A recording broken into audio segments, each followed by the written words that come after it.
इस प्रशिक्षण में नवजात शिशु की देखभाल के महत्व को समझा जाएगा, जो शिशु के स्वस्थ जीवन की नींव है। इसमें आप शिशु की जन्म के तुरंत बाद की देखभाल, शारीरिक और मानसिक विकास और शिशु मृत्यु दर को कम करने के तरीके सीखेंगे। इस कोर्स से स्वास्थ्य कार्यकर्ता, नर्सिंग स्टाफ और शिशु देखभाल से जुड़े अन्य पेशेवर लाभान्वित होंगे। हम यह समझेंगे कि नवजात शिशु को ठंड से बचाने, स्तनपान शुरू करने और संक्रमण से सुरक्षा देने के सही तरीके क्या हैं। अब चलिए इस प्रशिक्षण को विस्तार से समझते हैं।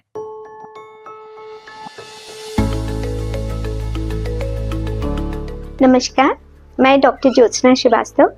मैं प्राध्यापक शिशु रोग विज्ञान एलएन मेडिकल कॉलेज भोपाल में वर्तमान में कार्यरत हूँ और मेरा मेन कार्य और इंटरेस्ट नवजात शिशु एवं मानसिक विकास, शारीरिक मानसिक विकास एवं सीवियर एक्यूट मालन्यूट्रिशन में है।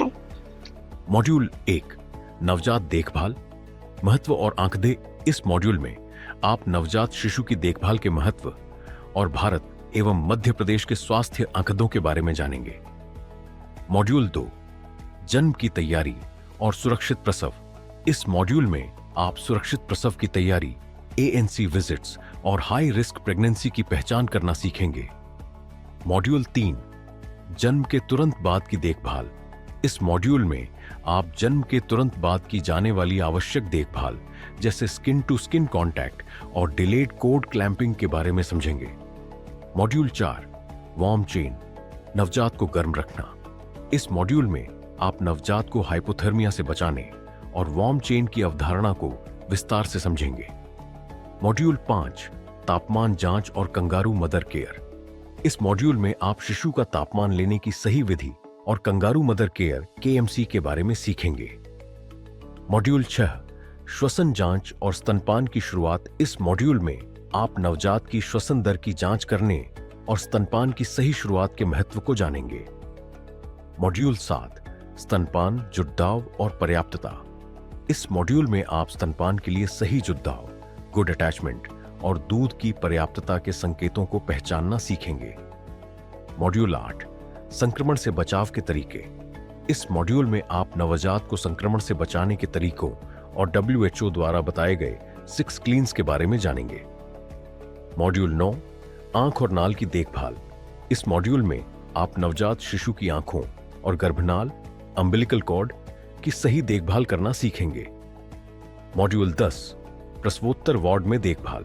इस मॉड्यूल में आप पोस्टनेटल वार्ड में मां और शिशु की देखभाल और रूमिंग इन के महत्व को समझेंगे। मॉड्यूल 11 शिशु की स्वास्थ्य निगरानी।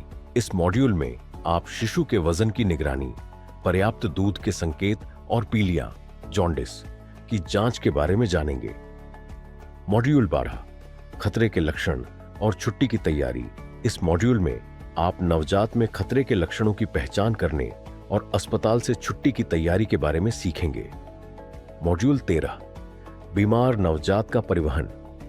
इस मॉड्यूल में आप एक बीमार नवजात को अस्पताल तक सुरक्षित पहुंचाने की प्रक्रिया और तैयारी के बारे में जानेंगे।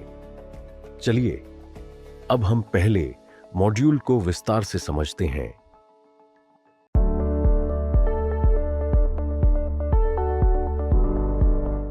तो हम आते हैं मॉड्यूल 1 पे। नवजात शिशु की आवश्यक देखभाल अल्टीमेटली क्या है?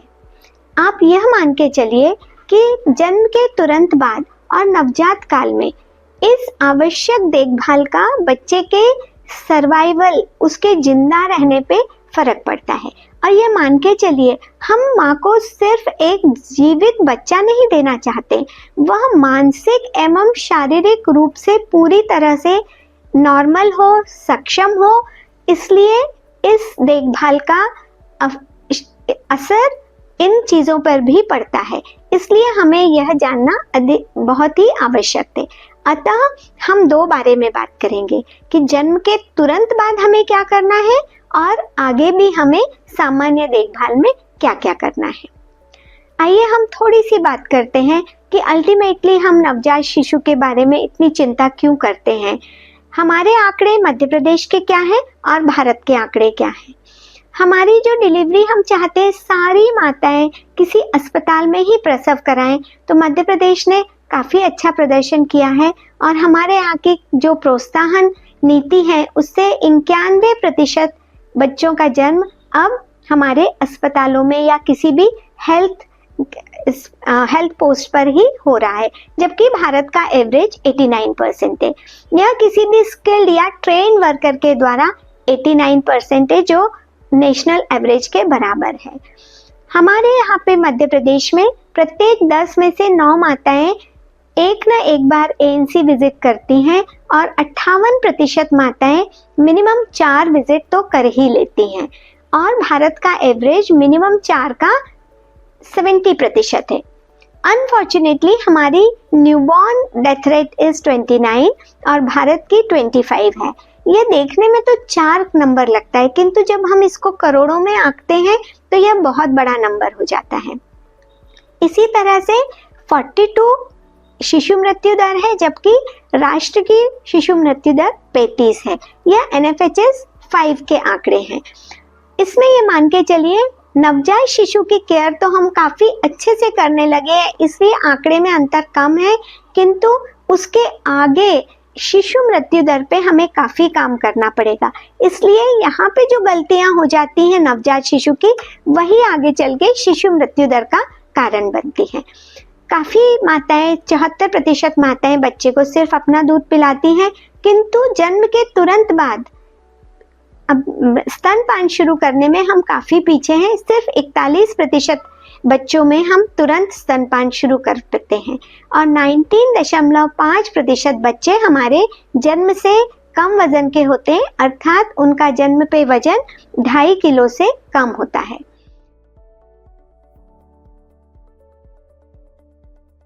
इस मॉड्यूल में हमने जाना कि जन्म के बाद पहले 28 दिन यानी नवजात अवधि शिशु के जीवन के लिए सबसे महत्वपूर्ण होती है। हमने समझा कि इस दौरान दी जाने वाली सही देखभाल न केवल शिशु के जीवित रहने की संभावना को बढ़ाती है, बल्कि उसके स्वस्थ भविष्य की नींव भी रखती है। हमने मध्य प्रदेश और भारत के संदर्भ में नवजात मृत्यु दर NMR और शिशु मृत्यु दर IMR जैसे महत्वपूर्ण आंकड़ों पर चर्चा की। इन आंकड़ों से हमें यह समझने में मदद मिली कि हमारी भूमिका कितनी महत्वपूर्ण है और संस्थागत प्रसव को बढ़ावा देकर हम कैसे इन आंकड़ों में सुधार ला सकते हैं।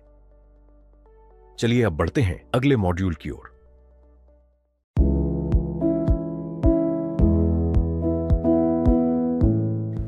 अब हम यह जानेंगे कि नवजात की संपूर्ण रूप से देखभाल किशोरी की देखभाल से ही शुरू हो जाती है।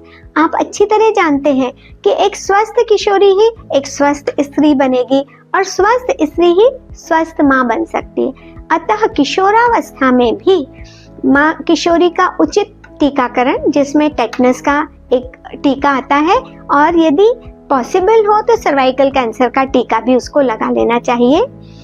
उसका इन्फेक्शन का स्क्रीनिंग होना चाहिए और आयरन कैल्शियम की 100 गोली प्रतिदिन उसको 10 साल की उम्र से 18 साल की उम्र तक देना चाहिए। सिमिलरली जब माँ गर्भावस्था में है तो कम से कम 4 एंटीनेटल विजिट होना चाहिए। उसका ब्लड ग्रुप की जांच होना चाहिए, टेटनस के 2 टीके, यूरिस्टिक के द्वारा यूरिन में एल्ब्यूमिन शुगर की जांच और 100 गोली आयरन की कम से कम वो गर्भावस्था में खाए। वह शिशु के या नवजात के स्वास्थ्य के लिए आवश्यक है। दूसरी चीज, हमें प्रेगनेंसी में जो हाई रिस्क प्रेगनेंसी है वह जानना अति आवश्यक है, क्योंकि समय रहते गर्भस्थ शिशु को जब हम ले जाते हैं एक हायर सेंटर पे या बड़े अस्पताल में, तो उसमें न सिर्फ माँ की सुरक्षा है बल्कि नवजात सुरक्षा का मूल मंत्र भी सेफ इन यूट्रो ट्रांसपोर्ट है। एक बार पैदा होने के बाद माँ बीमार है, बच्चा गंभीर स्थिति में है, उसमें नवजात की मृत्यु के चांस बहुत ज्यादा होते हैं। अतः याद रखें, हाई रिस्क प्रेगनेंसी को जल्दी ही आइडेंटिफाई करें। साथ ही एंटीनेटल विजिट के दौरान गर्भावस्था में जब आपके पास आ रही है तो माँ एवं परिवार के सदस्यों को बर्थ के लिए क्या तैयारी करनी है मानसिक रूप से तैयार करें। गर्भवती माता में खतरे के लक्षण क्या हैं जब इन्हें इमीडिएटली अस्पताल आना है, और माँ को मानसिक रूप से और उनके परिवार वालों को भी मानसिक रूप से प्रिपेयर होना चाहिए कि हमें तुरंत और सिर्फ माँ का दूध पिलाना है, कोई घुटी शहद कुछ नहीं देना है। इस बारे में हमें गर्भावस्था में जब माँ आती है एंटीनेटल विजिट के लिए, तभी हमें यह कार्य करना है। इसके अलावा जो गवर्नमेंट ऑफ इंडिया की सुमन गाइडलाइंस है, उसमें जब वो डिलीवर कर रही है तब प्राइवेसी होना चाहिए, उसको आइसोलेटेड रूम मिले, ये नहीं कि 10 लोग वहां आ जा रहे हैं। उसके अलावा उसके साथ बच्चा पैदा हो रहा है, प्रसव के दौरान कोई उसके साथ रह सकता है, उसका पति, उसकी माँ, उसकी सास, बहन, कोई भी रह सकती है। आज की तारीख में बर्थ में पैदा होने के लिए पानी के अंदर बैठ के, लेट के, नॉर्मल लिथोटॉमी पोजीशन, किसी भी तरह से गर्भ प्रसव किया जा सकता है। तो यह उसकी चॉइस होनी चाहिए कि वो कैसे प्रसव करवाना चाहती है। उससे प्रेम से सपोर्टिव बोले, ना कि चिल्ला चिल्ला के उससे बात की जाए, क्योंकि वो बहुत तकलीफ में होती है। तो सुमन गाइडलाइंस में ये हमें गर्भ की जगह, प्रसव की जगह पे ये सारी चीजें अवेलेबल होना चाहिए। अब हमें जन्म की तैयारी करनी है। एक व्यक्ति तो माँ को अटेंड कर रहा है, दूसरे को यह गर्भ के जन्म के समय बच्चे के लिए तैयार होना है। उसमें सबसे पहले है अपने हाथों को साबुन से रगड़ के 2 मिनट तक धोएंगे, और ये मैं आगे डिटेल में आपको बताऊंगी कि हैंड वॉशिंग की क्या क्या स्टेप्स होती हैं। कमरे का तापमान 28 से लेके 24 के बीच में हो सकता है, प्रेफरेबली 26 से 28 के बीच में रखें। एक वर्किंग रेडिएंट वार्मर, ऐसा नहीं कि रेडिएंट वार्मर रखा है लेकिन वो चालू ही नहीं है। 2 साफ गर्म तौलिए जो धुले हुए हों, स्टरलाइज्ड हो, धूप में सूखे हुए अपने आप में स्टरलाइज हो जाते हैं, उनको रेडिएंट वार्मर ऑन करके उसके नीचे रख लें। तो जब आप नवजात शिशु को उसमें रिसीव करेंगे, उसको लपेटेंगे, साफ करेंगे, ये उसके काम आएंगे। इसके अलावा म्यूकस ट्रैक्टर या आपका जो भी है वो बच्चे में यदि जरूरत पड़े तो सक्शन के लिए अवेलेबल होना चाहिए।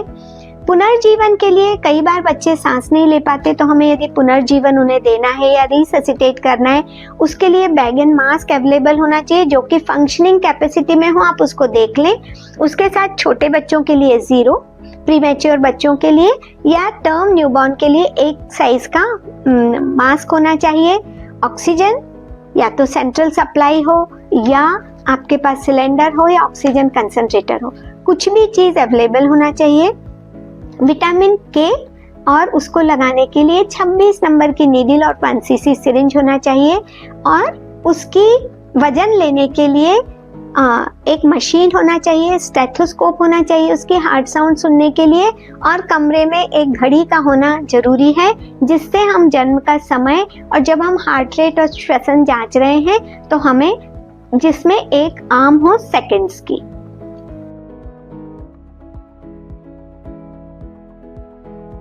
मॉड्यूल 2, जन्म की तैयारी और सुरक्षित प्रसव। इस मॉड्यूल में हमने जन्म की तैयारी और सुरक्षित प्रसव के विभिन्न पहलुओं को समझा।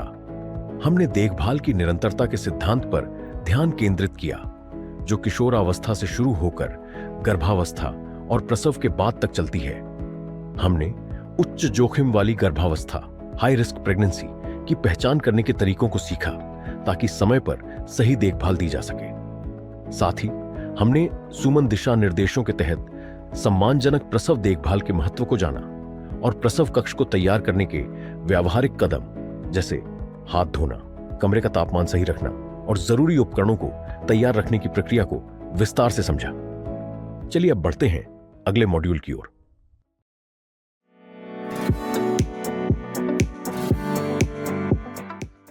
अब क्या हुआ, हमने इतनी तैयारी कर ली। अब जैसे ही बच्चा पैदा हुआ तो प्रसव माँ के पेट पे कराना है।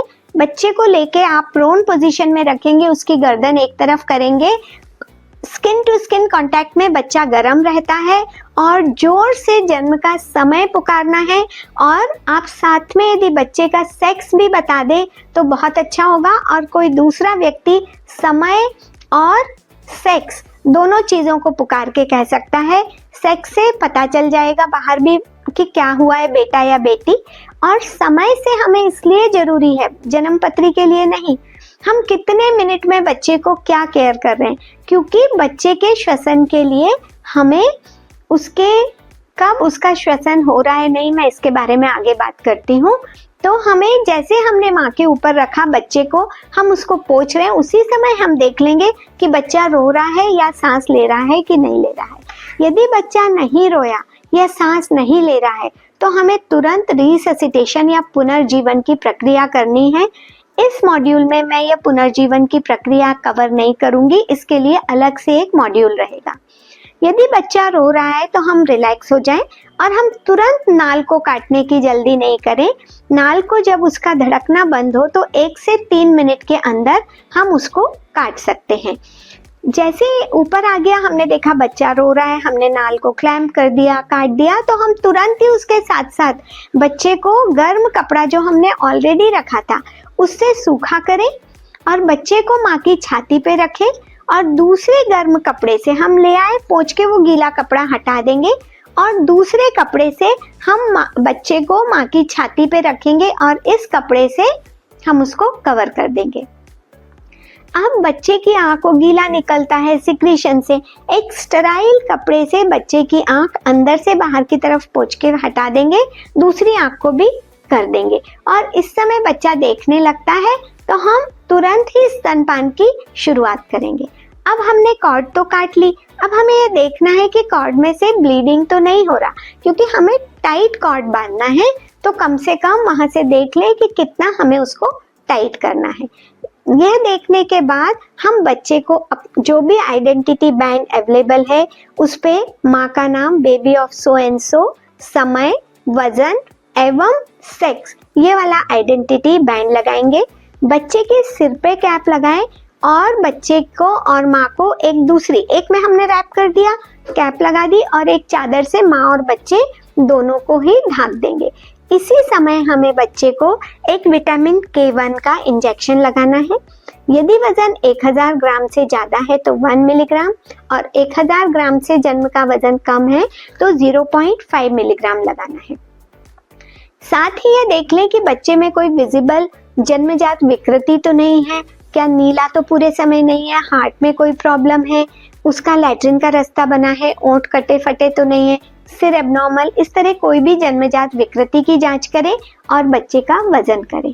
बच्चे का वजन यहाँ पे इसलिए जरूरी है कि 250 ग्राम से मतलब नॉर्मल वेट है तो उससे नीचे वाले बच्चे, उनको थोड़ी सी स्पेशल केयर चाहिए, उनका टेम्परेचर वगैरह जो लो बर्थ वेट है इन्फेक्शन वगैरह के लिए। 2000 ग्राम से नीचे के बच्चे हैं उनको हमें स्किन टू स्किन KMC करना है, वो काफ़ी लंबे समय तक करेंगे। और 1500 ग्राम से नीचे के जो बच्चे हैं उनको आप एक प्रॉपर SNCU या NICU कहीं रेफर करेंगे ताकि उनकी उचित देखभाल हो सके। मैं ये समझती हूँ कि जन्म के पैदा होते से ही हम अब समझ गए होंगे अभी तक कि हमने जन्म की तैयारी की बात की। तुरंत पैदा होते से ही हमने बच्चे के लिए नाम पुकारा, उसको सूखा करा, हमने उसका रेस्पिरेशन देखा कि ठीक हुआ कि नहीं, हमने सूखा गीले कपड़े को हटाया, माँ और बच्चे को छाती पे रखा, स्किन टू स्किन कांटेक्ट। इसके बारे में मॉड्यूल 2 में भी वार्म चेन के बारे में बात करूंगी। तो हमने गर्म किया और स्तनपान शुरू कर दिया, कॉर्ड काट दी, 1 से 3 मिनट में विटामिन K लगाया, वजन कर लिया। ये हमारी जन्म के तुरंत बाद की अति आवश्यक देखभाल है जो कि नवजात के स्वस्थ रहने के लिए बहुत जरूरी है। इस मॉड्यूल में हमने जन्म के तुरंत बाद नवजात को दी जाने वाली आवश्यक देखभाल के महत्वपूर्ण कदमों को क्रम से सीखा। हमने जाना कि बच्चे को तुरंत मां के पेट पर रखकर स्किन टू स्किन कांटेक्ट देना क्यों जरूरी है। इसके बाद बच्चे को सुखाना, 1 से 3 मिनट के बाद गर्भनाल काटना और जल्द से जल्द स्तनपान शुरू कराने के महत्व को समझा। हमने यह भी सीखा कि हर नवजात को विटामिन K का इंजेक्शन क्यों लगाया जाता है और जन्म के समय किसी भी जन्मजात विकृति की जांच कैसे की जाती है। ये सभी कदम शिशु के स्वस्थ जीवन की शुरुआत के लिए अनिवार्य हैं। चलिए अब बढ़ते हैं अगले मॉड्यूल की ओर।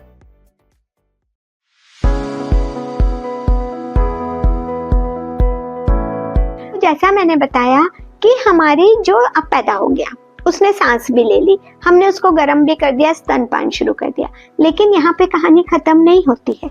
अब हमें आगे नवजात की देखभाल के क्या क्या उद्देश्य हैं। पहला है बच्चे को ठंड से बचाना, प्रिवेंशन ऑफ हाइपोथर्मिया।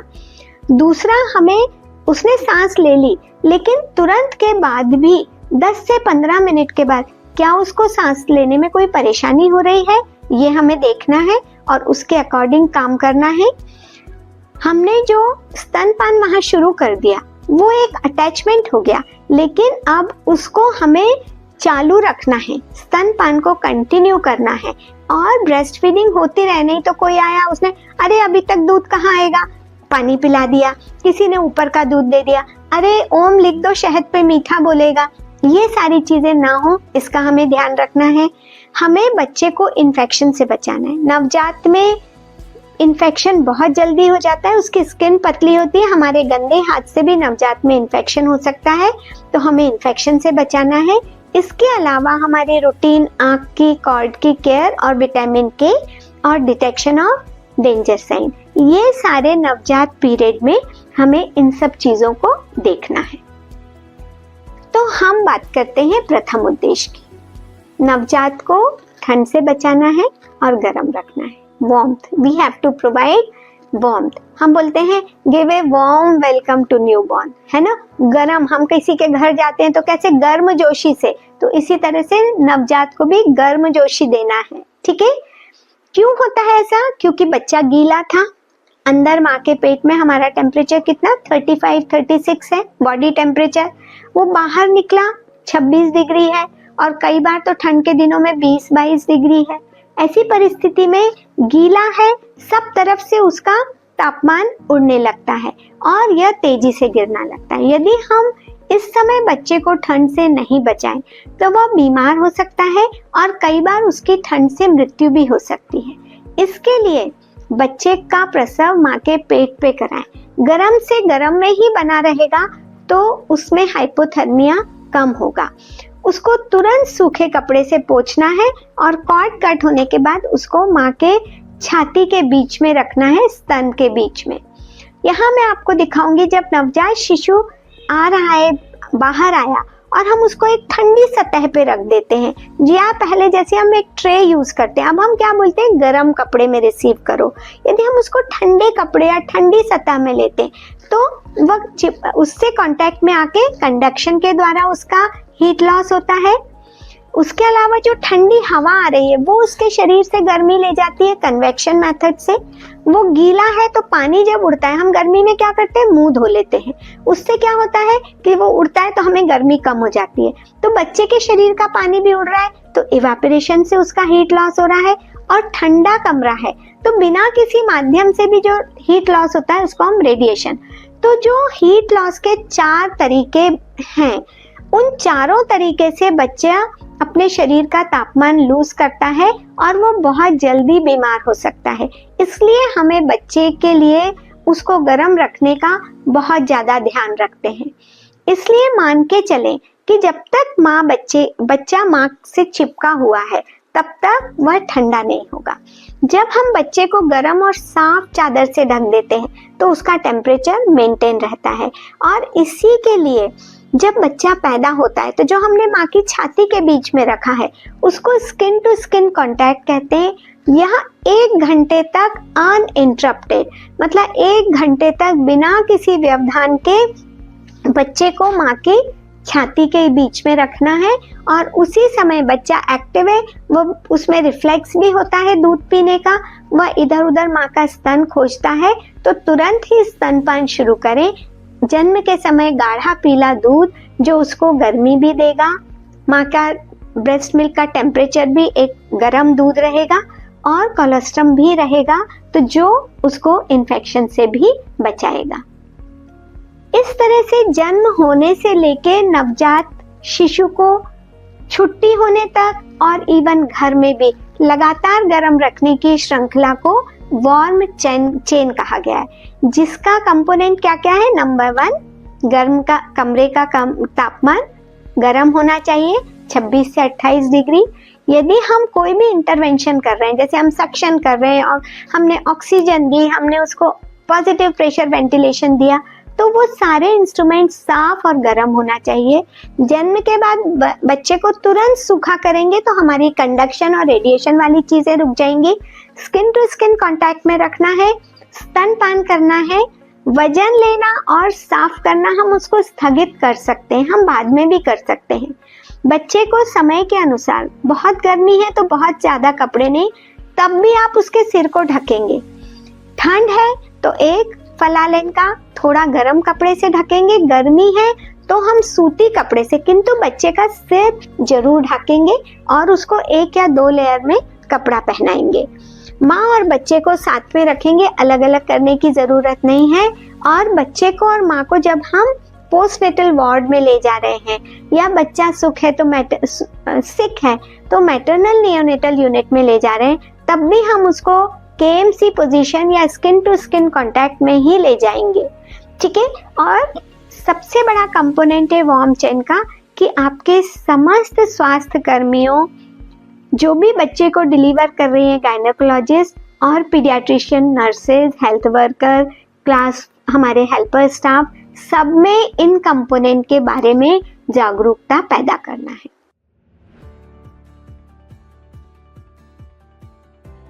इस मॉड्यूल में हमने नवजात शिशु को ठंड से बचाने यानी हाइपोथर्मिया की रोकथाम के महत्व को गहराई से समझा। हमने सीखा कि बच्चे के शरीर से गर्मी किन 4 तरीकों से बाहर निकलती है और इसे रोकना क्यों जरूरी है। इस समस्या के समाधान के रूप में हमने वार्म चेन की अवधारणा को जाना, जो 10 ज़ाइमोस्वाज़निक कदमों की एक श्रृंखला है। इसमें गर्म प्रसव कक्ष, तत्काल स्किन टू स्किन कांटेक्ट, स्तनपान, गर्म परिवहन और कंगारू मदर केयर जैसे महत्वपूर्ण घटक शामिल हैं, जो बच्चे को जन्म से लेकर घर तक गर्म रखने में मदद करते हैं। चलिए अब बढ़ते हैं अगले मॉड्यूल की ओर।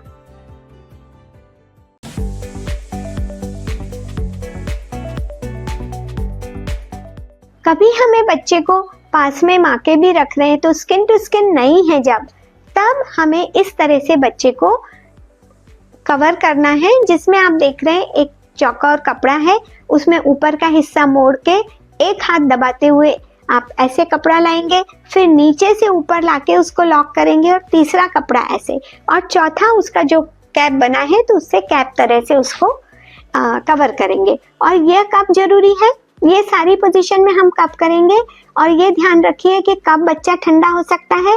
जैसे जन्म के समय हमने कहा, जब हम बच्चे की नैपी बदल रहे हैं, बच्चा गीला हो गया है, गंदा हो गया है, पॉटी कर दिए, तो हम जब साफ कर रहे हैं, आप ध्यान रखिए कि बच्चे को गर्म रखना है। उसके लिए आप खुला छोड़ के काफी देर तक नहीं कर सकते, या किसी कारण से हम बच्चे को वार्मर से निकाल के बाहर लाए, हमें ध्यान रखना है कि बच्चा ठंडा हो सकता है। बीमार बच्चे को परिवहन के दौरान और जब बच्चा माँ के साथ पोस्टनेटल वार्ड में है, वहाँ पे अनइंटरप्टेड हवा चलती रहती है, तो हम ध्यान रखें कि पोस्टनेटल वार्ड भी गर्म हो और वहाँ पे बच्चे को माँ के साथ रखना even skin to skin contact में बहुत ज़रूरी है। अब हम बात करेंगे कि यदि जब हमें एक्सिलरी टेम्परेचर लेना है तो हम करेंगे कि थर्मामीटर स्वच्छ हो, ये आर्मपिट सूखा और स्वच्छ हो, इसको ऑन करें। जब लो वो दिखाने लगे तब उसको इस तरह से आपको रखना है, इस तरह से नहीं, है ना। उसका जो टिप है वो ऊपर जाएगा, फिर हल्के हाथ से इसको आप दबा लें और जब बीप की ध्वनि सुनाई दे तब आप रीडिंग को नोट करें। और ध्यान रखिए इस रीडिंग में ना कुछ जोड़ना है ना कुछ घटाना है, जो भी रीडिंग आ रही है वो उसको उसी तरह से मान के चलना है। फिर से इसको साफ करके एक स्टेराइल कंटेनर में रखें। अब हमने जो टेम्परेचर लिया, तो यदि टेम्परेचर 36.5 से 37.5 तक है और दोनों पैर और पेट दोनों गर्म है ना, ये हम हाथ से भी देखें तो कोई हाइपोथर्मिया नहीं है और हमें कुछ नहीं करना है। यदि पैर ठंडे और पेट गर्म है तो यह कोल्ड स्ट्रेस है, इसमें बच्चे के ऊपर एक वो रहता है ठंड से लड़ने को, जो खाता पीता है सारी कैलोरीज टेम्परेचर मेंटेन करने में खत्म हो जाती है, तो उसको मोजे पहनाना है, सिर कवर करना है, ये चीज ध्यान रखें। और पैर और पेट दोनों ही छूने में ठंडे हैं तो यह मध्यम हाइपोथर्मिया है, तुरंत इसका इलाज करना है। और यदि टेम्परेचर 32 से नीचे है तो यह गंभीर हाइपोथर्मिया है, इमीडिएट केयर नहीं मिली तो बच्चे की मृत्यु हो सकती है। ध्यान रखें हम थर्मामीटर का यूज कर रहे हैं तो हमें संक्रमण से बच्चे को बचाना है, तो पहले हाथ धोएंगे, फिर हम थर्मामीटर का प्रयोग करेंगे, क्योंकि उसको भी हमने स्टेराइल में रखा हुआ है। और जब हम ये सारी प्रोसीजर कर रहे हैं तो बच्चा गर्म रहे, इसका ध्यान रखना है।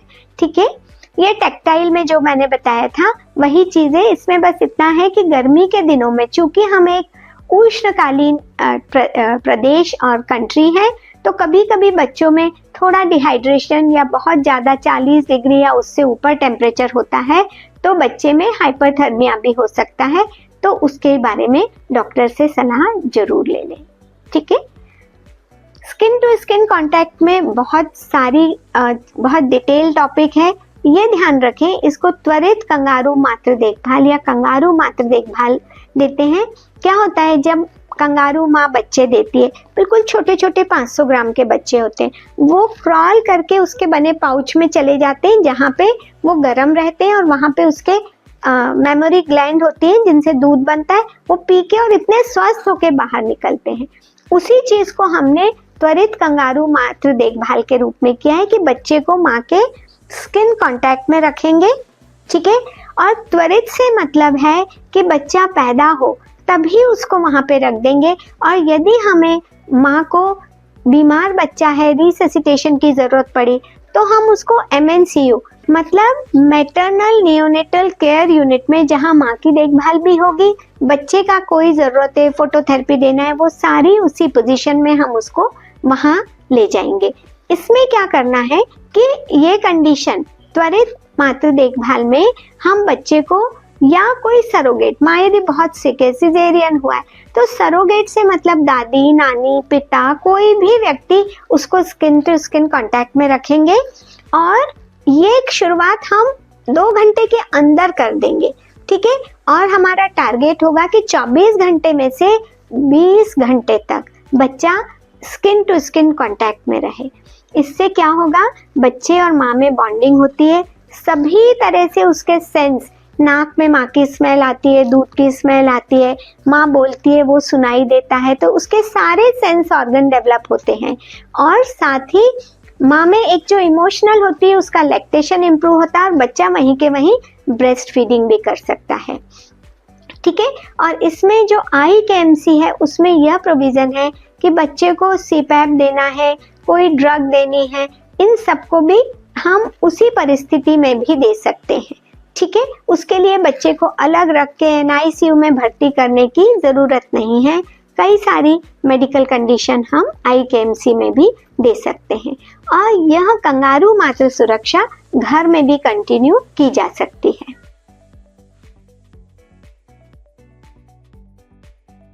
इस मॉड्यूल में हमने नवजात का तापमान लेने की सही विधि और समय के बारे में सीखा। हमने जाना कि सामान्य तापमान क्या होता है और हाइपोथर्मिया के विभिन्न स्तरों की पहचान कैसे की जाती है। इसके बाद हमने कंगारू मदर केयर KMC की विस्तृत प्रक्रिया को समझा, जिसमें माँ अपनी छाती से बच्चे को लगाकर त्वचा से त्वचा संपर्क प्रदान करती है।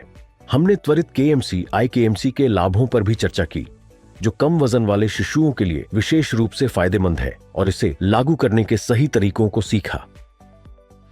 चलिए अब बढ़ते हैं अगले मॉड्यूल की ओर।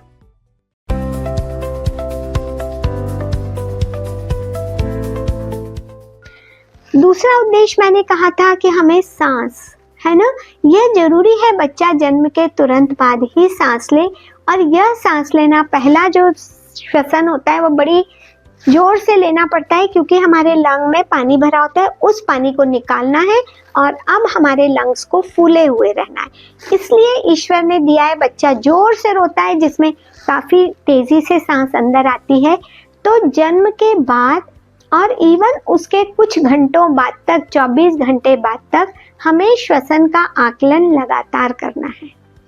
यदि बच्चा रोया है, सांस ले रहा है, श्वसन की गति 40 से 60 प्रति मिनट है, एवं छाती का फुलाव सामान्य है, तो कोई चिंता नहीं करना है।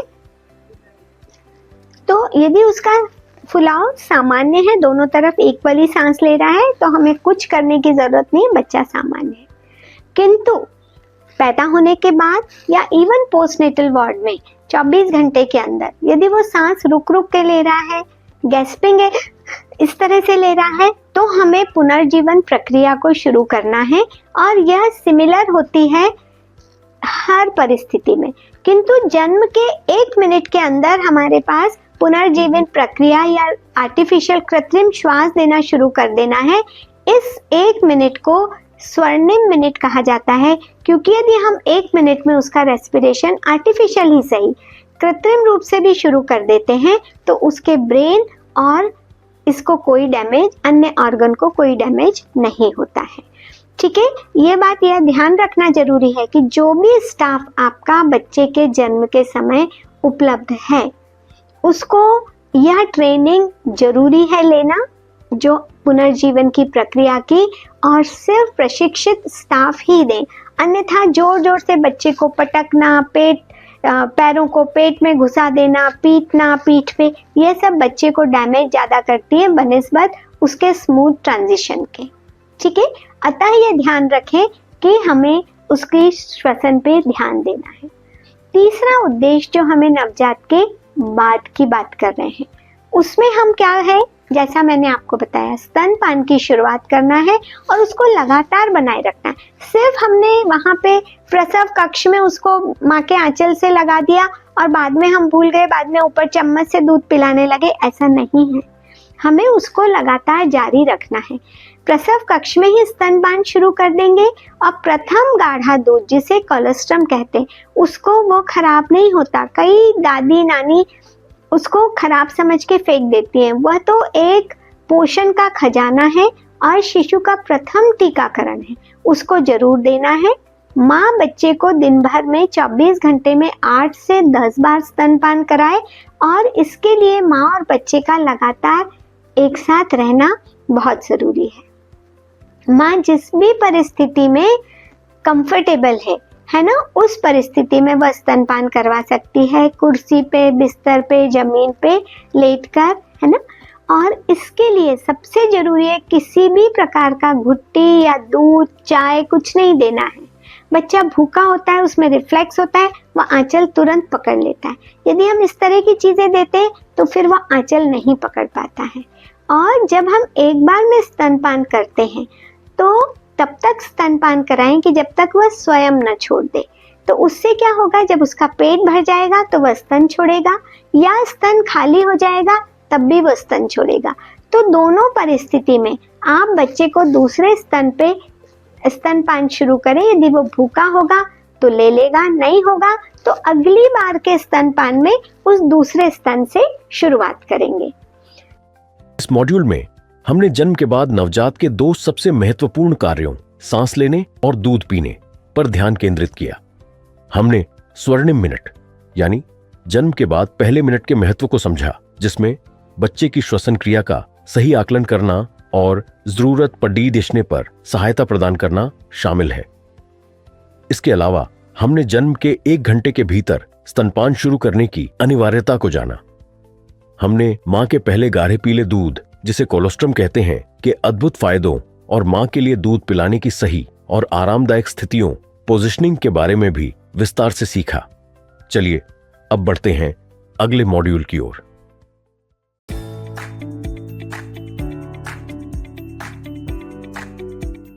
ये देखिए, हम कुछ आपको इसमें पीपीटी में कुछ पोजीशन दिख रही है, बैठ के, लेट के, टिक के, कुर्सी पे कैसे भी दे सकते हैं। पर देखिए सारी परिस्थितियों में आप देखिए, पहली में जब वो बैठ के कर रही है कि बच्चे का सिर और शरीर एक ही लाइन में हो। ठीक है, बच्चे का फेस हर परिस्थिति में माँ की तरफ है। ठीक है, बच्चे का पेट माँ के पेट से टच होना चाहिए, बच्चा माँ के पास होना चाहिए और उसकी पूरी बॉडी सपोर्टेड होना चाहिए। यदि बच्चा लटक रहा है, गर्दन ऐसी है, उसका सिर यहाँ है, शरीर ऐसा मुड़ा हुआ है, इन सारी परिस्थिति में बच्चा ठीक से स्तनपान नहीं कर पाएगा। अब हमने उसको ठीक से गोद में ले लिया, अब वह निपल किस तरह से उसको मुंह में दे। यदि अच्छा अटैचमेंट नहीं होगा, बच्चा अच्छे से लैच नहीं होगा, तो वो खींच के दूध नहीं पी पाएगा। यह बच्चे से अच्छे से अटैच है कि नहीं, यह देखने के लिए देखें कि बच्चे की थोड़ी माँ के स्तन को छू रही है। आप जैसा पिक्चर में देख सकते हैं, उसका मुंह चौड़ा खुला होना चाहिए। यदि हम बीच बीच में बोतल देते हैं ना तो उसको ऐसे टीथ पकड़ने की आदत हो जाती है बोतल के निपल को। फिर वो जब माँ के निपल को भी ऐसे पकड़ता है तो दूध तो आता नहीं है, वो काटता है तो माँ को क्रैक निपल हो जाते हैं। तो देखिए कि बच्चे का मुंह इस तरह से चौड़ा खुला हो, मैक्सिमम काला हिस्सा अंदर जाए, नीचे का लिप उसका ऐसे अंदर न घुसा हो, उसको ये इस तरह से बाहर निकला हुआ हो। और जब हम देखेंगे तो मैक्सिमम एरियोला बच्चे के या काला हिस्सा बच्चे के मुंह के अंदर हो, ऊपर सिर्फ एक रिम की दिखेगी। ये है हमारी गुड अटैचमेंट की। और जिस तरह से दूसरा उसने निपल पे पकड़ा है, ये कारण होता है कि फीडिंग बॉटल जब हम यूज कर रहे हैं माँ को समझ नहीं आ रहा है, न स्टाफ इस चीज को सपोर्ट कर पा रहा है, या हमने एंटीनेटल पीरियड में यदि हम ब्रेस्ट फीडिंग की बिल्कुल बात नहीं करते और मदर के निपल भी नहीं देखते हैं तो रिट्रैक्टेड निपल होते हैं, इन्वर्टेड, जो अंदर की तरफ धंसते हैं, बाहर आने की जगह अंदर धंसने वाले निपल होते हैं। उन सारी कंडीशन में यह परेशानियां आ सकती हैं। अब हम ये कैसे जानेंगे कि स्तनपान अच्छे से हो रहा है ना? यदि स्तनपान अच्छे से हो रहा है, माँ को बार बार लगता है दूध आ रहा है, नहीं आ रहा है, इस परिस्थिति में आप क्या करेंगे? पूछिए माँ से कि बच्चा यदि दिन 24 घंटे में 6 से 8 बार यूरिन कर रहा है तो उससे बोलिए कहाँ से इतनी यूरिन बन रही है, इसका मतलब दूध अच्छे से आ रहा है। बच्चा दूध पी के 2 से 3 घंटे आराम से सोता है और उसका वजन 20 से 30 ग्राम पर डे बढ़ रहा है। और यदि बच्चा लो बर्थ वेट है तो उसके बर्थ वेट का 1% मतलब 10 ग्राम भी हो सकता है यदि किलो 1.5 किलो का बच्चा है तो, ठीक है। ये 20 से 30 फुल टर्म बच्चा जो 3 किलो का है, 2.5 से 3 किलो, उसके लिए है फिगर। और 7 से 10 दिन में एक सामान्य प्रसव का हेल्दी बच्चा अपना बर्थ वेट को रीगेन कर लेता है। ये सब बताता है कि आपका लैक्टेशन अच्छे से हो रहा है और आप सिर्फ और सिर्फ माँ का दूध पिलाएं, ठीक है।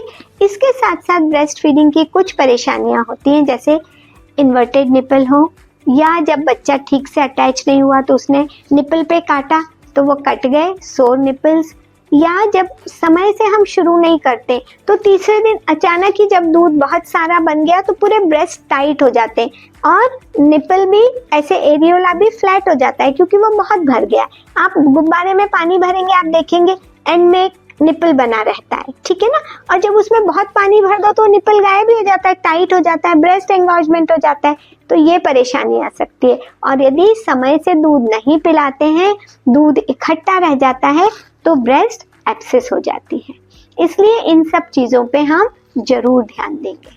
इस मॉड्यूल में हमने सफल स्तनपान के लिए बच्चे के सही जुड़ाव यानी अटैचमेंट के महत्व को समझाया। हमने अच्छे जुड़ाव के 4 प्रमुख पहलुओं पर चर्चा की, जैसे बच्चे का मुंह चौड़ा खुलना, निचला होंठ बाहर की ओर मुड़ा होना, टुड्डी का स्तन को छूना और मुंह में अधिकतम एरोला का होना। साथ ही हमने यह जानने के व्यावहारिक तरीके सीखे कि बच्चे को पर्याप्त दूध मिल रहा है या नहीं, जैसे कि दिन में 6 से 8 बार पेशाब करना। हमने स्तनपान से जुड़ी कुछ आम समस्याएं और उनके समाधान पर भी बात की। अब भी बढ़ते हैं अगले मॉड्यूल की ओर।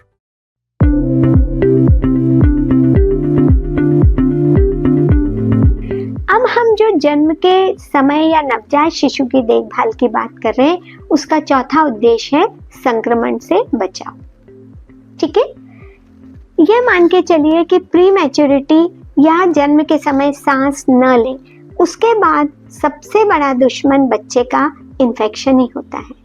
और हमारे यहाँ 20 से 30% नवजात शिशु संक्रमण के कारण ही मरते हैं, ठीक है।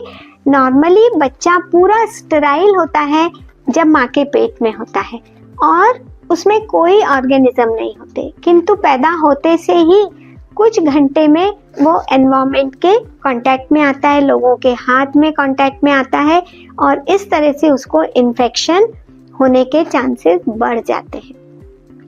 तो ध्यान रखिए, इन्फेक्शन को या संक्रमण को रोकना संक्रमण के इलाज से कहीं बेहतर है ना। Prevention is better than cure और ट्रीटिंग इट। ठीक है, इसलिए माँ और बच्चे को एक साफ सुथरे कमरे में अलग ही रखें। हमारे यहाँ एक तरीका था जिसमें हम माँ को सूतक मानते, उस कमरे में कोई नहीं जाता।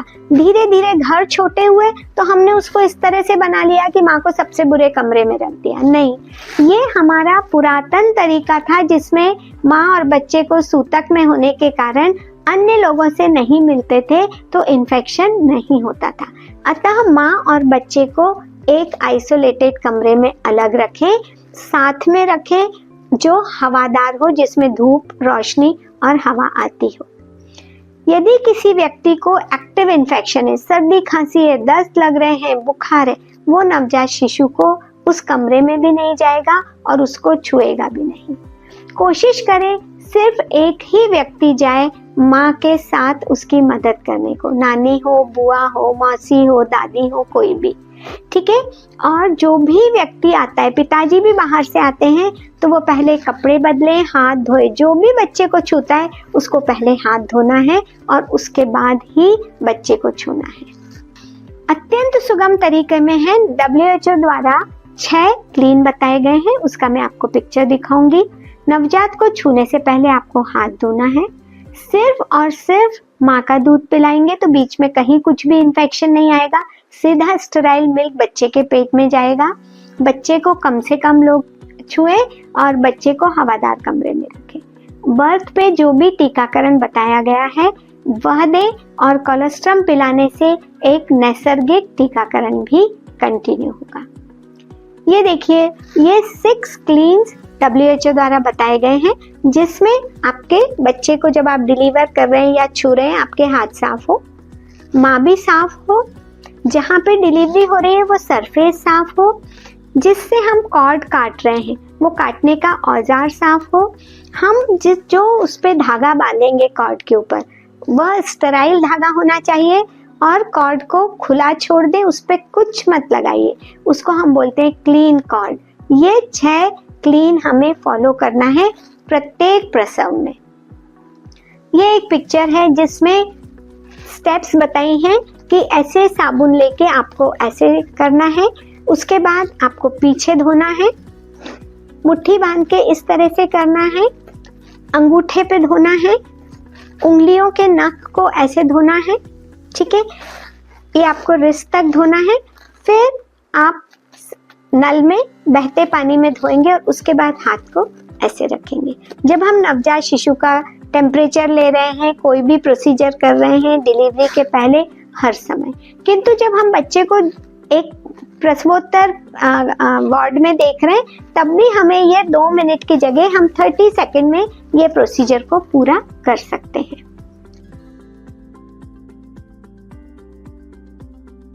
इस मॉड्यूल में हमने सीखा कि नवजात शिशु की रोग प्रतिरोधक क्षमता बहुत कमजोर होती है, इसलिए उसे संक्रमण से बचाना अत्यंत महत्वपूर्ण है। हमने रोकथाम इलाज से बेहतर है इस सिद्धांत को समझा। इसके लिए हमने WHO द्वारा सुझाए गए 6 क्लीन्स की अवधारणा को जाना, जिसमें साफ हाथ, साफ माँ, साफ सतह, साफ कटिंग ब्लेड, साफ कोट टाई, साफ और ओपन कोट शामिल है। हमने संक्रमण रोकने के सबसे प्रभावी तरीके यानी हाथ धोने की सही प्रक्रिया के सभी चरणों को विस्तार से सीखा, ताकि हम बच्चे को खतरनाक संक्रमणों से सुरक्षित रख सकें। चलिए अब बढ़ते हैं अगले मॉड्यूल की ओर।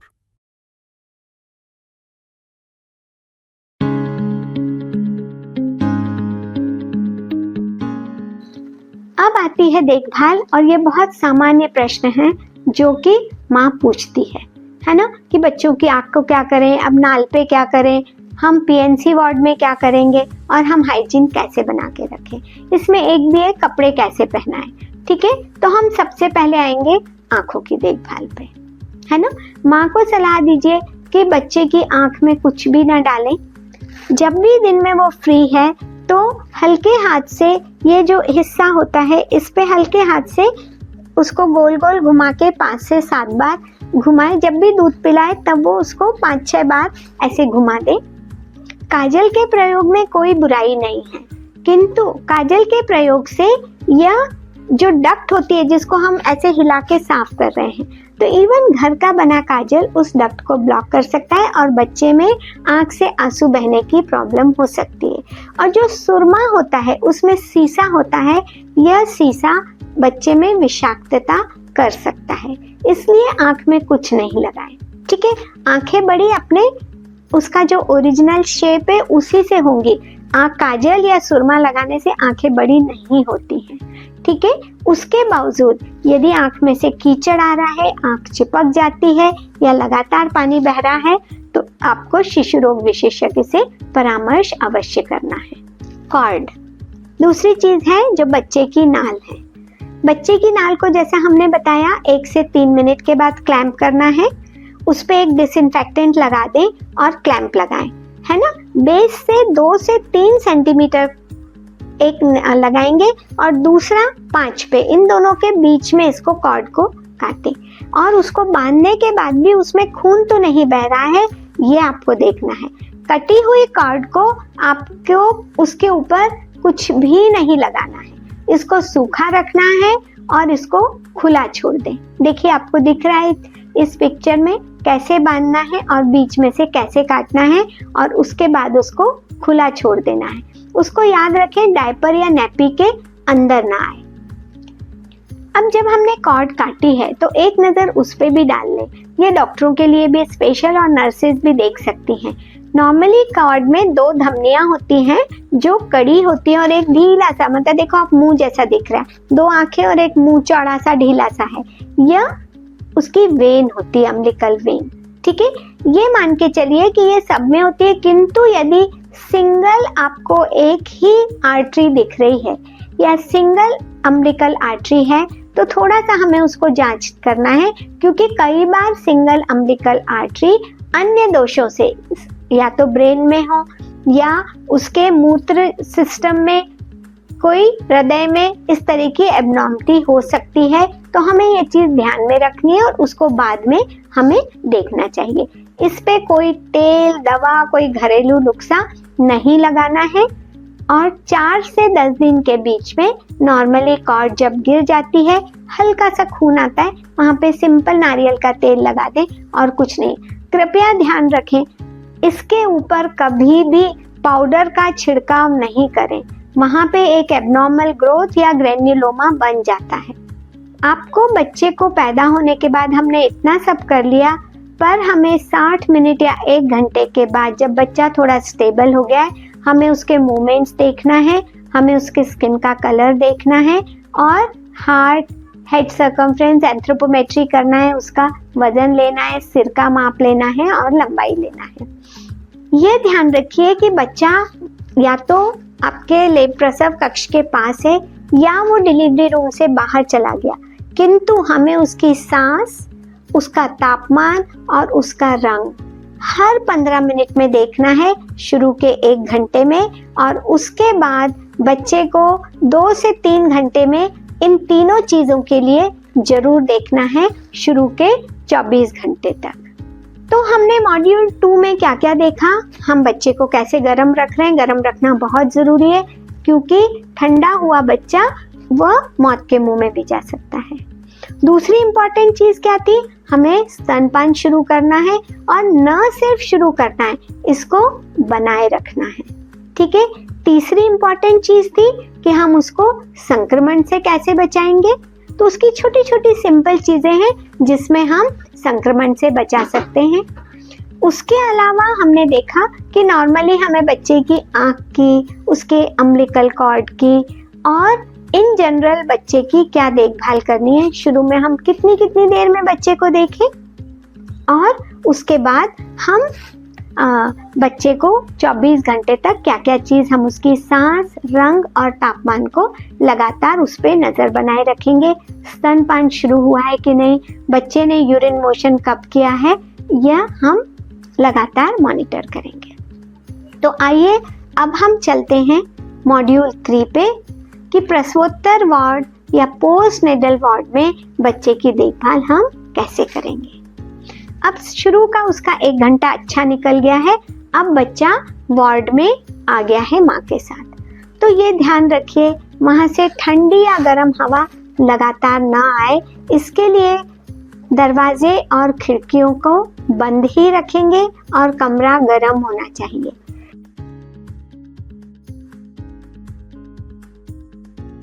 मॉड्यूल 9, आंख और नाल की देखभाल। इस मॉड्यूल में हमने नवजात की कुछ विशेष देखभाल जैसे आंखों और गर्भनाल कॉर्ड की देखभाल के बारे में महत्वपूर्ण जानकारी प्राप्त की। हमने सीखा कि बच्चे की आंखों में काजल या कोई अन्य पदार्थ लगाना हानिकारक हो सकता है और इससे संक्रमण का खतरा बरक जाता है।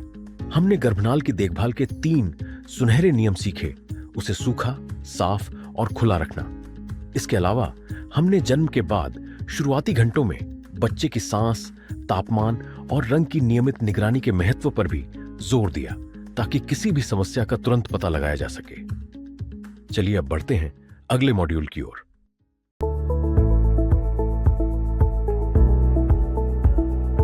प्रसवोत्तर वार्ड या पोस्ट नेटल वार्ड में बच्चे की देखभाल हम कैसे करेंगे।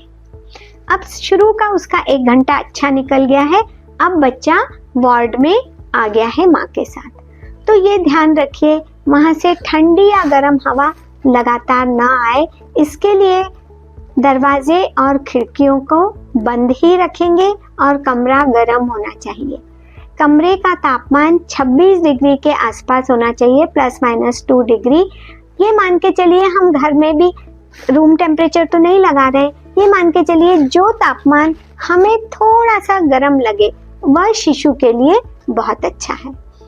वार्ड में भी माँ और शिशु को एक साथ ही रखें, उसको अलग दूसरे उसमें या झूले में ना सुलाएं, माँ और बच्चे को साथ में ही एक बिस्तर पर रखें।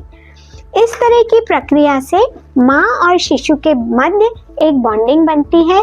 इस बॉन्डिंग से और लगातार साथ रहने से और स्किन टू स्किन कंगारू मातृ देखभाल से इस सब से स्तनपान भी आराम से होता है, माँ और बच्चे में बॉन्डिंग अच्छी होती है और इसके लिए KMC कम से कम 1.5 घंटे, एक बार में 1.5 घंटे और 24 घंटे में 12 घंटे हम शुरुआत में ही देना शुरू करें बच्चे को और धीरे धीरे इस 12 घंटे को बढ़ाकर हम 24 घंटे में से 20 घंटे तक कम वजन के शिशुओं को KMC या कंगारू मातृ केयर में रख सकते हैं। जब हम वार्ड में जाते हैं तो हमें माँ से क्या पूछना है, क्या आपके बच्चे को कोई परेशानी है? क्या बच्चे ने 24 घंटे के अंदर मल मूत्र का यूरिन मोशन पास किया है? आपने उसको स्तनपान शुरू कर दिया है? दूध पिलाने में कोई परेशानी तो नहीं है? क्या स्तनपान कराते समय बहुत तेज दर्द होता है?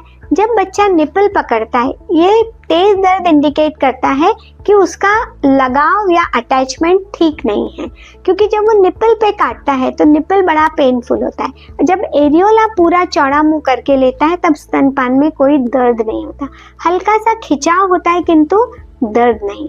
और ये भी पूछे क्या आपने शिशु को कोई अन्य पेय पदार्थ दिया है?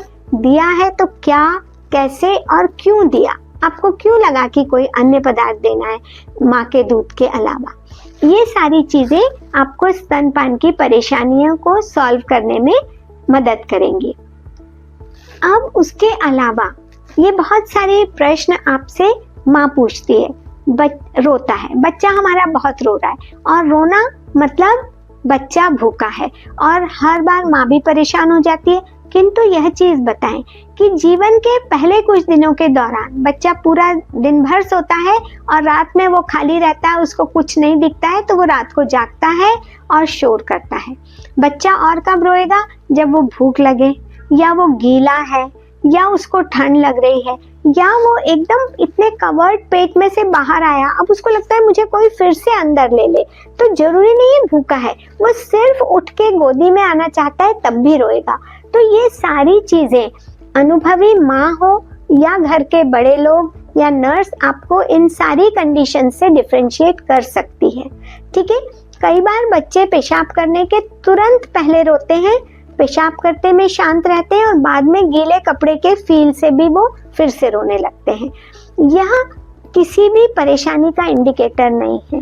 बच्चे का जब वो यूरिनरी ब्लैडर भर जाता है तो वो एबनॉर्मल फीलिंग के कारण रोते हैं और वह पेशाब करने में शांत हो जाते हैं, ठीक है। किंतु सारी परिस्थितियों के बावजूद यदि बच्चा किसी तरह से चुप ना हो, दूध ना पिए और बहुत ज़्यादा रोता ही लगातार रोता चला जाए, तो आपको शिशु रोग विशेषज्ञ से परामर्श तुरंत लेना है। इसके लिए आप रिफर कर सकते हैं। इस मॉड्यूल में हमने प्रसवोत्तर वार्ड में मां और नवजात की देखभाल के महत्वपूर्ण पहलुओं पर ध्यान केंद्रित किया। हमने सीखा कि वार्ड का तापमान 25 से 28 डिग्री सेल्सियस के बीच रखना क्यों जरूरी है। हमने मां और बच्चे को एक साथ रखने यानी रूमिंग इन के फायदों को समझा, जिससे स्तनपान को बढ़ावा मिलता है और दोनों के बीच एक मजबूत रिश्ता बनता है। हमने यह भी जाना कि वार्ड में कंगारू मदर केयर के एमसी को कैसे जारी रखा जा सकता है और मां से बच्चे के स्वास्थ्य के बारे में पूछकर और बच्चे के रोने के सामान्य कारणों को समझाकर हम उन्हें कैसे आश्वस्त कर सकते हैं। चलिए अब बढ़ते हैं अगले मॉड्यूल की ओर।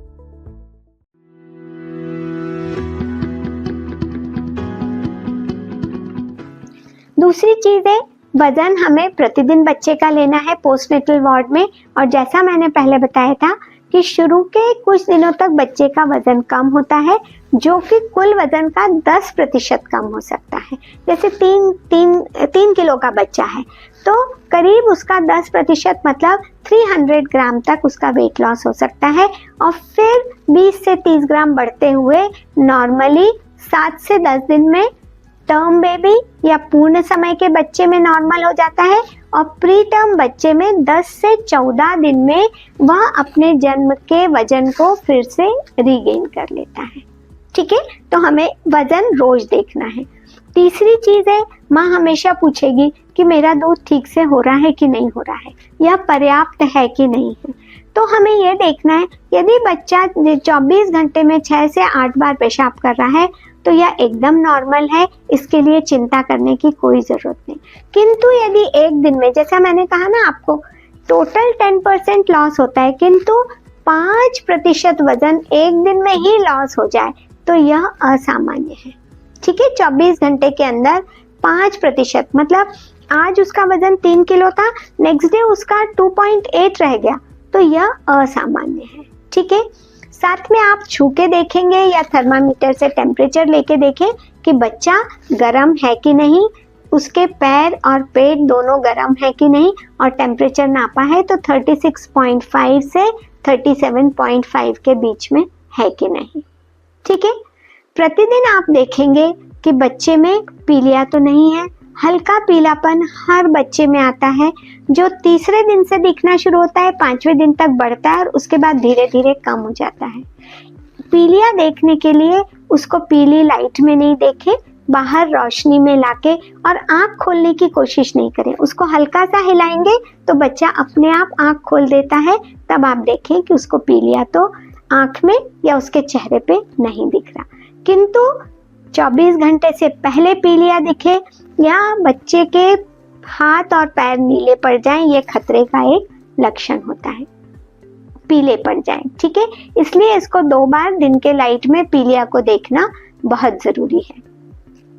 बच्चे ने मलमूत्र पास किया है कि नहीं किया है। 24 घंटे के अंदर बच्चे को मोशन पास करना बहुत जरूरी है। यदि 24 घंटे में मोशन नहीं होता, अनटिल अनलेस कि बच्चे ने माँ के पेट में मल पास किया है तो वो जो एमनियोटिक फ्लूइड निकलता है वो हरा निकलता है, ठीक है। तो उन कंडीशन को छोड़ के हमेशा बच्चे को 24 घंटे के अंदर मल पास करना चाहिए, जो काले रंग का होता है, गहरा काला मूंगिया कलर का होता है। और यूरिन बच्चे को 48 घंटे तक हो सकता है पास ना हो, किंतु 48 घंटे के बाद यह अलार्मिंग साइन है कि बच्चे को करना ही चाहिए। शुरू का यह हरा काला मोशन 4-5 दिन में, चौथे दिन तक या 5वें दिन तक गोल्डन येलो जैसा सुनहरा पीला चिपचिपा सा और ग्रेन्युलर होता है, दानेदार होता है। और बच्चे नॉर्मली दूध पिलाने के बाद या दूध पिलाने के दौरान भी मोशन पास कर सकते हैं, जो कि एक नॉर्मल सामान्य प्रक्रिया है। ध्यान रखें माँ का दूध पीने वाले बच्चे को कभी भी बंधा हुआ दस्त नहीं होता है, यह हमेशा गोल्डन येलो सेमी सॉलिड ही होता है। उल्टी, कई बार बच्चे थोड़ा सा रीगर्जिटेट करते हैं, थोड़ा मुंह से निकल गया पीने में, यह सामान्य है। किंतु यदि जोर से उल्टी हो रही है, प्रत्येक बार हो रही है, तो हमें तुरंत डॉक्टर को दिखाना चाहिए। दूध पिलाने के बाद बच्चे को कंधे पे लेके डकार दिलाने का या बैठा के डकार दिलाने की ट्रेनिंग माँ को जरूर देनी चाहिए। जब वो डकार ले लेता है तो उल्टी होने की कोई संभावना नहीं होती है। किंतु आप किसी भी परेशानी है, आप उसको नहीं कर पा रहे, तो आपको शिशु रोग विशेषज्ञ से अवश्य सलाह ले लेनी चाहिए।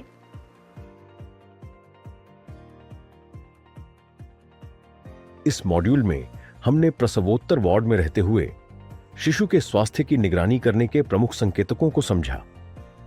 हमने सीखा कि बच्चे का वजन प्रतिदिन लेना क्यों जरूरी है और पहले कुछ दिनों में वजन में मामूली कमी सामान्य होती है। हमने यह भी जाना कि बच्चे के पेशाब की संख्या गिनकर हम यह पता लगा सकते हैं कि उसे पर्याप्त दूध मिल रहा है या नहीं। इसके अलावा हमने पीलिया की जांच करने का सही तरीका, पहले मलमूत्र पर नजर रखने का महत्व और सामान्य उल्टी और चिंताजनक उल्टी के बीच के अंतर को भी विस्तार से समझा। चलिए अब बढ़ते हैं अगले मॉड्यूल की ओर।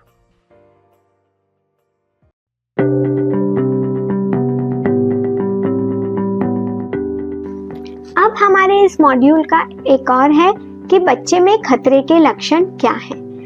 हमेशा आपको देखना है और छुट्टी करने के पहले भी देखना है कि बच्चे की पूरी सांस को 1 मिनट तक गिनना है।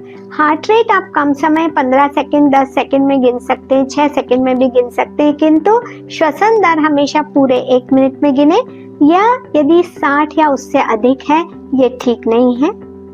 छाती का गंभीर रूप से धंसना या घरघराहट हो, टसकने जैसी आवाज हो, नाल में से मवाद आए और पूरी कॉर्ड के आसपास लाल हो जाए, शरीर पे एक फोड़ा या 10 से अधिक छोटे छोटे फोड़े हो। जब हमने टेम्परेचर लिया तो बगल का तापमान 38 डिग्री से ऊपर हो अथवा 36.5 से नीचे हो, ये सब खतरे के लक्षण हैं। इसके अलावा हमने मॉड्यूल 3 में देखा कि जब बच्चा पोस्टनेटल वार्ड में आ गया तो हमने क्या क्या ध्यान रखा। हमने बच्चे को कंटिन्यूस मॉनिटर किया, उसका टेम्परेचर, रेस्पिरेशन, माँ स्तनपान ठीक से करा रही है कि नहीं। प्रत्येक बार जब हम उस वार्ड में जा रहे हैं तो माँ से हमने उसकी परेशानी और स्तनपान की उपलब्धता के बारे में बात की। हमने पीलिया भी देखा, बच्चे का गर्म रह रहा है कि नहीं और कोई भी चीज एबनॉर्मल तो नहीं हो रही है, ये हमने देखा। इस पूरे को बच्चे का रोना सामान्य है, कब सामान्य कब असामान्य है, यूरिन मोशन किया है कि नहीं किया है, उसका प्रतिदिन वजन लिया। और इन सभी चीजों को जब हमने देखा कि सब चीजें सामान्य हैं, तब हम सोचते हैं कि क्या हम बच्चे को डिस्चार्ज का प्लान कर सकते हैं। तो यह हमने मॉड्यूल नंबर 3 में देखा। अब हम मॉड्यूल नंबर 4 में देखेंगे कि बच्चे में खतरे के लक्षण क्या हैं और हम बच्चे को माँ को डिस्चार्ज करने के पहले क्या क्या देखेंगे। तो हमने खतरे के लक्षण में देखा कि बच्चा सुस्त तो नहीं है, पीलिया की जांच की, शरीर में किसी भी स्थान से रक्तस्राव तो नहीं हो रहा है, झटके तो नहीं आ रहे हैं और कोई बड़ी जन्मजात विकृति तो नहीं है। ये सारे खतरे के लक्षण हैं जिसके लिए हमें बच्चे को तुरंत ही माँ को किसी आपसे ऊपर के सेंटर पे SNCU या NICU में भेजना पड़ेगा। यहाँ पे 1-2 पिक्चर दिए हैं, जैसे ये बच्चा पूरा नीला दिख रहा है, बच्चे का पेट फूला हुआ है, बच्चा पीला दिख रहा है, बच्चे की पसलियां चल रही हैं, धंस रही हैं। ये कुछ लक्षण हैं जो डेंजर साइन, खतरे के लक्षण हैं, जिसमें बच्चे को तुरंत ही आपको किसी बड़े सेंटर या ऊंचे डिस्ट्रिक्ट हॉस्पिटल या NICU मेडिकल कॉलेज के अस्पताल में ले जाना जरूरी है। हमने ये लक्षण खुद भी देख लिए, बच्चे में जांच कर ली और माँ को भी समझा दिए। हो सकता है पीलिया आज नहीं है, बाद में डेवलप हो गया। 15 दिन में पी लिया नहीं गया, लंबा चला गया, बच्चा घर पहुंच के नीला हो गया। इसलिए हमें ये खतरे के लक्षण माँ को भी समझाने हैं और खुद भी छुट्टी करने के पहले जांच करने हैं। अब इसमें हम देखेंगे कि 3 दिन हो गए, माँ का दूध भी अच्छे से पी रहा है, बच्चा स्वस्थ है, यूरिन मोशन पास कर रहा है। अब हम चाहते हैं कि बच्चे की हम छुट्टी कर लें। तो हम क्या क्या करेंगे? बच्चे को छुट्टी करने के पहले पूरे कपड़े उतार के गर्म एटमॉस्फेयर में फिर से पूरा उसको जांच करेंगे। यह देखेंगे बच्चे में किसी तरह की कोई बीमारी के साइन, कलर ऐसा तो नहीं दिख रहा है, कोई पीलापन तो नहीं है। जो जन्म पे उसको पोलियो उसको विटामिन के लग गया है, पोलियो की दवा दे दी है, उसको हेपेटाइटिस बी और बीसीजी का टीका लग गया है कि नहीं, माँ को दूध अच्छे से आ रहा है और बच्चा अच्छे से दूध पी रहा है कि नहीं, माँ खुद भी स्वस्थ है कि नहीं। यदि वो स्वस्थ नहीं होगी और घर चली जाएगी तो फिर वो बच्चे की देखभाल नहीं कर पाएगी। इसलिए माँ को भी देखना है वह स्वस्थ है कि नहीं, कोई मेजर बड़ी बीमारी तो नहीं है, और क्या वह बच्चे को अच्छे से पकड़ सकती है, ख्याल रख सकती है और स्तनपान करा सकती है। जो एक हम टीकाकरण के बाद एमसीपी कार्ड देते हैं या माँ के पास एंटीनेटल समय से वो होता है, तो वह एमसीपी कार्ड लेके विशेषकर हमारी नर्स बहनों को, माँ को सारा उसमें जो टीकाकरण, उसमें जो पोषण और उसमें जो मानसिक विकास के पॉइंट्स दिए हैं वो माँ को एक बार समझाना है। और हर बच्चे में, अब हमने ये कार्ड समझा के भेज दिया, माँ पढ़ी है, हिंदी में यह उपलब्ध है, यह माँ खुद भी पढ़ के समझ सकती है कब उसको आना है, उसमें खतरे के लक्षण भी दिए हुए हैं। तो एमसीपी कार्ड उसको अच्छी तरह समझाइए, यह एक बहुत ही यूजफुल या उपयोगी साधन है। ठीक है, उसके बाद हमें बच्चे को फॉलोअप पे कब बुलाना है? यदि प्रीटर्म है या हमने एनआईसीयू में रखा है या कोई भी उसका बर्थ इवेंट हुआ है तो उसकी आँख की जांच होनी है आरओपी के लिए, उसकी हियरिंग के लिए कोई हर बच्चे का करना जरूरी है ताकि हम जान सके कि बच्चे की हियरिंग नॉर्मल है। तो हर बच्चे को ओई स्क्रीनिंग के लिए जरूर बुलाना है, आंखों की जांच के लिए, रेटिनोपैथी ऑफ प्रीमैच्योरिटी के लिए भी। इसके लिए बच्चे का छुट्टी होने के बाद हम 7वें दिन बुलाते हैं, 1 महीने पे, 3 महीने पे, 6 महीने पे और साल भर पे। हर बार हम बच्चे को पूरी तरह से जांचेंगे, उसके वजन, मानसिक विकास की जांच करेंगे, एप्रोप्रिएट टीकाकरण करेंगे और फिर हम माँ को छुट्टी का पर्चा दे सकते हैं, जिसमें हमें 2 सलाह देनी है। हर बच्चे को 1 साल की उम्र तक विटामिन डी देना है, बच्चे को गर्म रखना है और सिर्फ माँ का दूध बच्चे को पिलाने हैं दिन और रात में, जब तक बच्चा चाहे और जितनी बार भी बच्चा चाहे। इन 3 सलाह के साथ हमें माँ को और बच्चे को डिस्चार्ज करना है।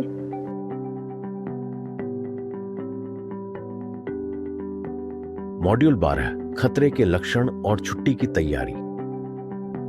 इस मॉड्यूल में हमने नवजात शिशु में खतरे के उन लक्षणों की पहचान करना सीखा जिन पर तत्काल ध्यान देने की जरूरत होती है।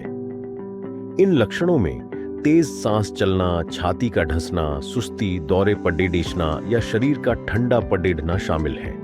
इसके बाद हमने अस्पताल से छुट्टी की तैयारी की पूरी प्रक्रिया को समझा। इसमें बच्चे की सिर से पांव तक पूरी जांच, सभी जरूरी टीकाकरण की पुष्टि और मां के स्वास्थ्य का आकलन शामिल है। हमने मां को एमसीपी कार्ड समझाने और फॉलोअप जांच के महत्व पर भी जोर दिया ताकि घर पर भी देखभाल जारी रहे। चलिए अब बढ़ते हैं अगले मॉड्यूल की ओर।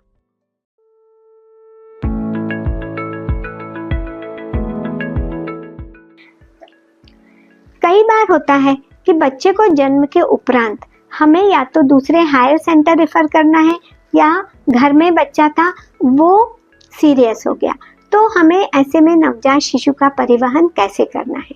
तो ऐसे शिशु जिनमें परिवहन की आवश्यकता है वो शिशु हैं जिन्हें 1 मिनट से ज़्यादा पुनर्जीवन दिया गया है, रिससिटेशन की जरूरत लगी, या समस्त शिशु जिनमें खतरे के लक्षण हैं, जिन शिशु का जन्म के समय वजन 1800 ग्राम से कम है, या जिन शिशुओं को जो स्वयं से दूध नहीं पी पा रहे हैं, चम्मच से भी नहीं, हमें ट्यूब फीडिंग देनी पड़ेगी, उन सारे शिशुओं को परिवहन की आवश्यकता पड़ेगी। तो हमारे कुछ कंपोनेंट हैं परिवहन के। इसमें सबसे जरूरी है, बच्चे को झटका आ रहा है, आप उसको स्टेबलाइज करें, उसको झटके की दवा दें, उसी गंभीर स्थिति में आगे ना बढ़ाएं, नहीं तो वहां जाते जाते तक शिशु की मृत्यु हो सकती है। तो पहले उसको प्राइमरी ट्रीटमेंट देके स्टेबलाइज करें। आप माँ को कम्युनिकेट करें, माँ बाप से, रिश्तेदारों से, कि आप कहाँ भेज रहे हैं, क्यों भेज रहे हैं, वहाँ कौन डॉक्टर मिलेगा, इन सब बारे में उसको अच्छे से सलाह दें। बच्चे को KMC पोजीशन में लें या ट्रांसपोर्ट वार्मर हो, किंतु उसकी वार्म चेन को मेंटेन करें। बच्चे का शुगर लेवल कम ना हो, इसलिए स्तनपान यदि ले सकता हो तो वो जारी रखें, नहीं तो उसको ट्यूब डाल के या किसी तरह से बच्चे को कुछ फीड शुगर 25%, 10% उसको ग्लूकोज का सॉल्यूशन भी दे सकते हैं। हमें ध्यान रखना है कि बच्चा सांस लेता रहे, ऑक्सीजन देते रहे, और जो भी अटेंडेंट है उसको सारे डेंजर साइन की कोई और चेंज भी हो तो वहाँ के बारे में बताएं। उसके लिए एक रेफरल नोट बनाएं जिसमें आपने क्या इलाज किया और क्यों भेजा जा रहा है, वहाँ के डॉक्टर को समझ में आए। इन सभी तैयारियों के साथ बच्चे को आप रेफर करेंगे, ऐसा करना बहुत ज़रूरी है। आपने गांव से भेज दिया हमीदिया में पूरे समय बच्चा घूम रहा है, उसमें उसका काफ़ी समय नष्ट होगा, अतः इसको ध्यान रखें। SNCU में जन्म के समय वजन 1800 कम है, गर्भ प्रीटर्म है, जन्मजात विकृति है, बर्थ ट्रॉमा हुआ है, सांस बहुत तेज चल रही है, गैस्पिंग है, पॉजिटिव प्रेशर वेंटिलेशन और कार्डियक मॉनिटरिंग की ज़रूरत है, उन सबको SNCU या NICU में रिफ़र करें। यदि बच्चा 1800 से 2500 ग्राम के बीच का है तो भी उसे NBSU रिफ़र करें, क्योंकि उसे कंगारू मातृ केयर और स्पेशल फीडिंग देखना पड़ेगा। और ऐसे सभी शिशु जिनका पॉजिटिव प्रेशर वेंटिलेशन 1 मिनट से ज़्यादा देना पड़ा है, उन सभी को SNCU और NICU में रिफ़र करें। Thank you. और ये हमारे सारे मॉड्यूल का ख़त्म होता है, जिससे हम बच्चे की जन्म के तुरंत बाद और उसके बाद हम कैसे देखभाल करें, कैसे हम खतरों के लक्षण को पहचानें, कब उसकी अस्पताल से छुट्टी करें, कैसे हम उसको किसी अन्य जगह पे परिवहन करना है तो करें, ये सारे मॉड्यूल इन सभी चीज़ों की केयर करते हैं। इस मॉड्यूल में हमने सीखा कि एक बीमार नवजात को एक स्वास्थ्य केंद्र से दूसरे उच्च केंद्र तक सुरक्षित रूप से कैसे पहुंचाया जाए। हमने समझा कि परिवहन से पहले बच्चे की स्थिति को स्थिर करना यानी स्टेबलाइज करना क्यों जरूरी है। हमने परिवहन के मुख्य घटकों जैसे सही संवाद, वार्म चेन बनाए रखना, बच्चे का शुगर लेवल मेंटेन करना और एक विस्तृत रेफरल नोट तैयार करने के महत्व को विस्तार से जाना। यह ज्ञान गंभीर रूप से बीमार शिशुओं की जान बचाने और उन्हें समय पर सही इलाज दिलाने में महत्वपूर्ण भूमिका निभाता है। चलिए अब बढ़ते हैं निष्कर्ष की ओर।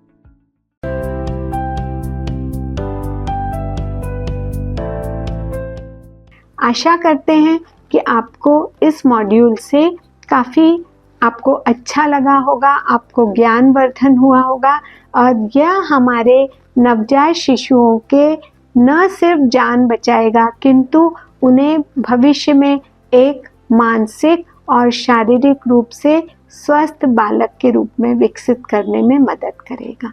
धन्यवाद।